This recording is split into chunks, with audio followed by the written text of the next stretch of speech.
going to start off with the chest harness. Now, for the chest harness you will need a length of tape.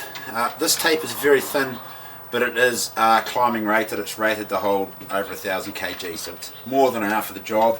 The more popular tape is this thicker stuff here. To make the chest harness or the waist harness, this tape will need to be double the length of your arm spread apart. So it's doubled up there, that's my arm spread apart, easy peasy. Helps if you have a climbing carabiner. You don't need a climbing carabiner, you can just tie rope to rope, but that is very dangerous because if you tie rope onto rope or rope onto tape or tape onto tape, the friction can actually cut through the rope. So I recommend, if you're going to be messing around with harnesses and whatnot, have a carabiner on hand. Okay, the tape harness. This is super quick and super easy. I'm going to show you the chest harness first, so to start off with, I'll just click that together.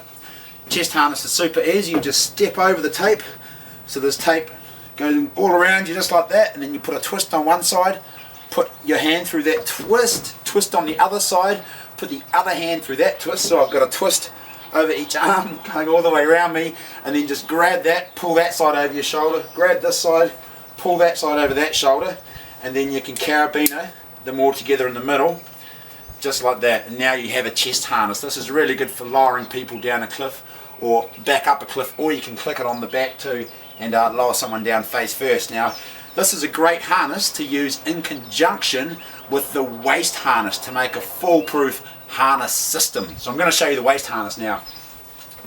I'll use this other piece of tape. So once again, tying it for myself, so twice the length of my arms. Now ideally you want to tie a tape knot or a water knot on here, and all that is it's an overhand knot. So tie an overhand knot in there, and then you just follow that knot through. I'll just dress that, make it a bit tidier. There we go. And this knot comes in from the other end and follows that through. And once again guys, just remember that when you've finished tying a knot of any kind, your tail, the bit that sticks out the end, wants to be about that long, so it's not going to slip through. Alright, so I'm going to show you the best harness I think for the waist. Now, I've taken my overhand knot out. I've now tied, or I'm going to tie another knot, a knot in each end of the harness. So I've got a knot in that end, and I'm just going to tie another knot in this end. Beauty. I'll just double check that's the right length.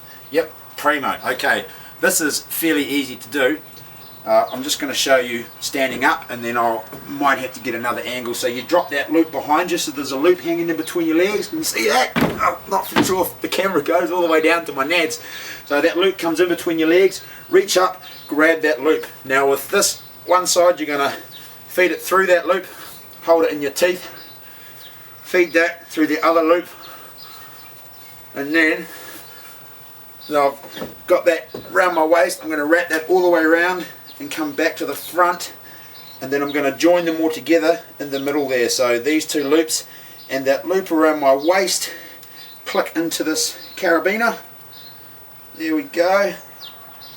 Okay, I now have got a double harness, chest and waist. When those are joined together, I'm not going anywhere. Now you need to be really careful guys, if you're setting up a double harness system or any harness system, that when the weight comes onto this carabiner, it is not side loading. So the weight's coming either from the top end or the bottom end. Now side loading is when the rope, the main rope, is attached to the top and it pulls the carabiner from side to side. That can pop the carabiner out and you will fall to your death. So make sure that the carabiner is being loaded right from the end here, and of course that you close that up all the way to the top, backing it off a quarter turn so you can undo it again.